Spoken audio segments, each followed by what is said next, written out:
है कि अगर तुमको दो चीज़ों में अगर तुमको मरने और लड़ने में किसी को चुनना होगा तो तुम लड़ना सीखना। दोस्तों कुछ ही दिन पहले एक मूवी आया था सयारा, जिसके वजह से लोग पगला सा गए थे।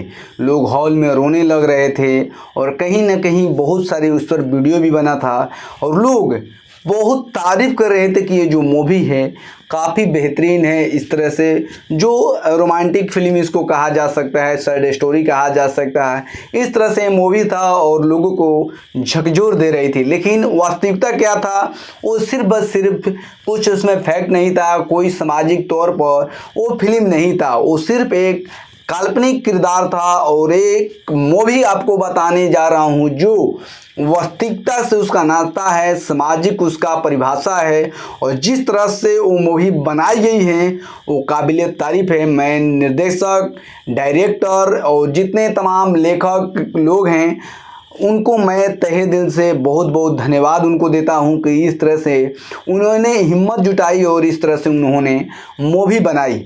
दोस्तों जो धड़क मूवी है वो काफ़ी बेहतरीन है, हमने खुद इसको देखा और मैं टाइटल पे लिखा हूँ कि मूवी देखने से पहले आप मेरे वीडियो को ज़रूर देखें, तो इसलिए मैं बता रहा हूँ कि जो मूवी है काफ़ी बेहतरीन है।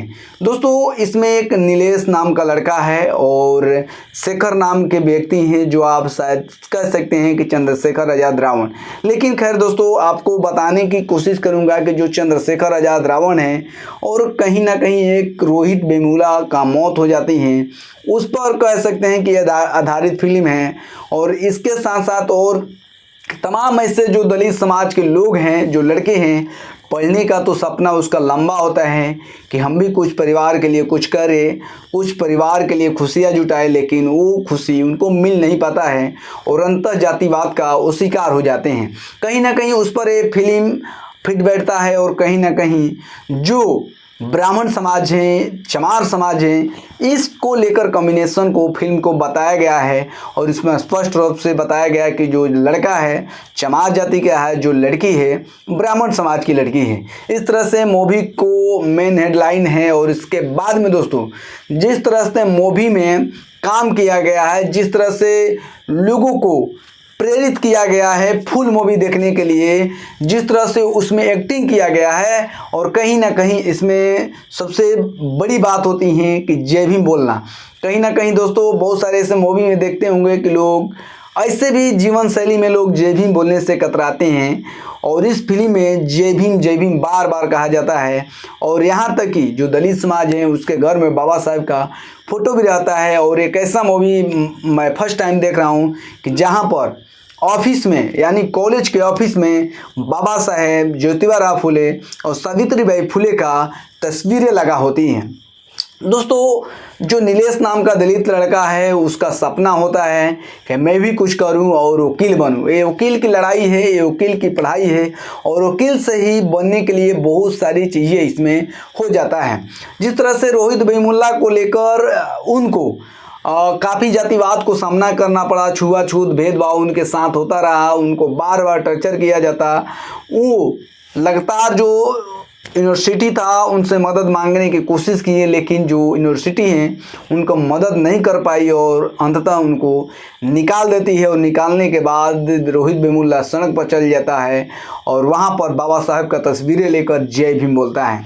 ऐसा ही कुछ इस फिल्म में आपको देखने को मिल रहा है कि अंततः रोहित वेमुला इस सिस्टम से हार जाता है और अपने आप को कहिए कि जातिवाद का जो शिकार हुए अपने आप को हत्या कर लेते हैं और एक लेटर लिखते हैं जो इस देश को हिला देता है, झकझोर देता है। और इसी तरह से ये मूवी में है।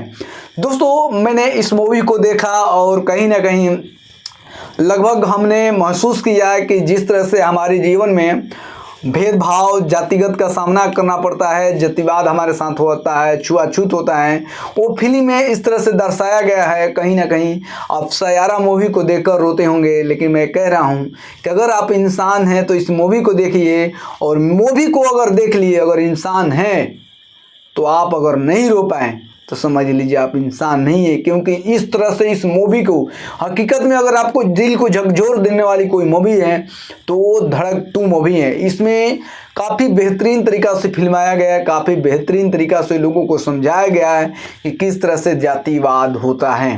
दोस्तों वो सपना लेकर लड़का कहीं ना कहीं इधर उधर से पैसा जुटाकर और फिलोसफी के तहत उसमें एडमिशन लेता है, जिसको आरक्षण कहते हैं, जिसको कोटा कहते हैं।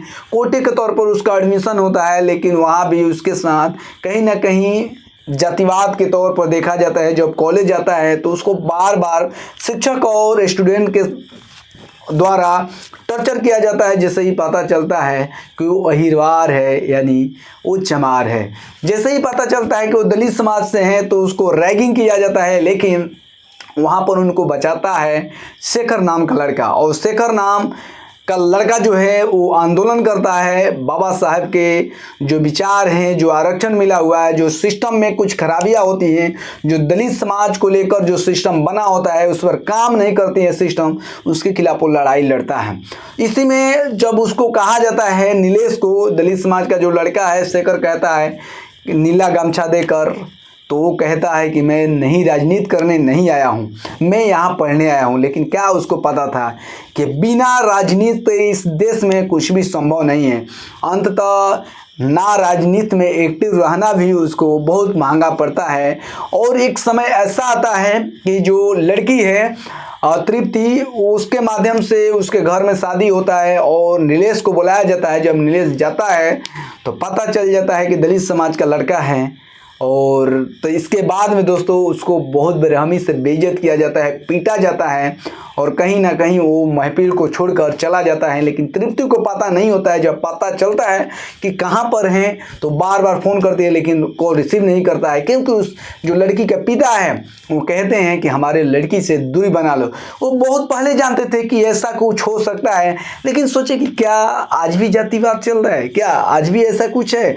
हम तो भाई पढ़े लिखे व्यक्ति हैं, पढ़े लिखे हैं, LLB कर रहे हैं, वकील की पढ़ाई कर रहे हैं, हमारे साथ क्यों ऐसा होगा? लेकिन जब हुआ तो उनको भी महसूस हो गया कि मैं दलित समाज हूँ और हमारी उन लोगों ने औकात दिखा दी।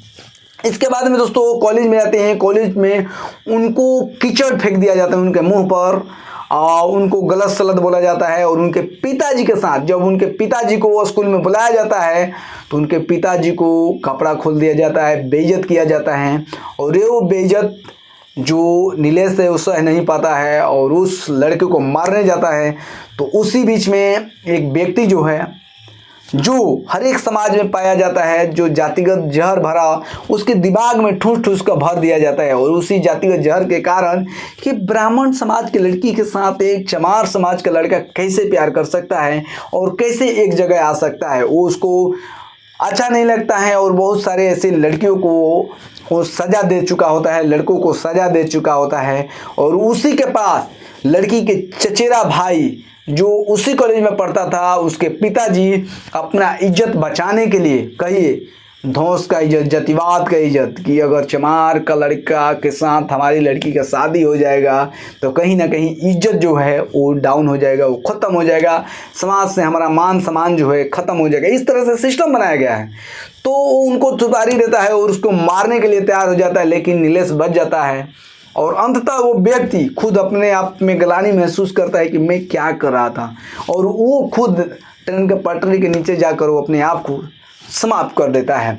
दोस्तों इसके बाद में सिस्टम से लड़ते हुए जो शेखर हैं वो अपने आप को रोक नहीं पाते हैं, और वो सिस्टम उनकी कह सकते हैं कि वो आत्महत्या कर लेते हैं। इस सिस्टम के कारण, जो जातिवाद का सिस्टम है, जो भेदभाव का सिस्टम है, वो जब डेथ करते हैं तब पता चलता है नीलेश को।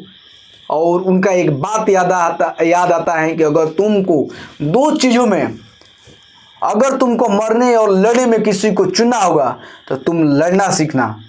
तो इस तरह से वो लड़ने की कोशिश करते हैं और सिस्टम को बदलने की कोशिश करते हैं। अंततः दोनों लोग मिल जाते हैं। बहुत सारी ऐसी कहानी है, आप जाइएगा तो सब सारी चीज़ 5 से 10 मिनट की वीडियो में मैं नहीं बता सकता।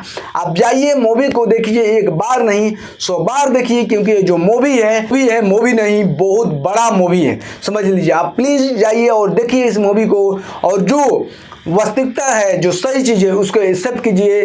तब तक मैं मिलता हूँ अगली वीडियो के साथ। तब तक जय भीम, जय भारत, जय संविधान।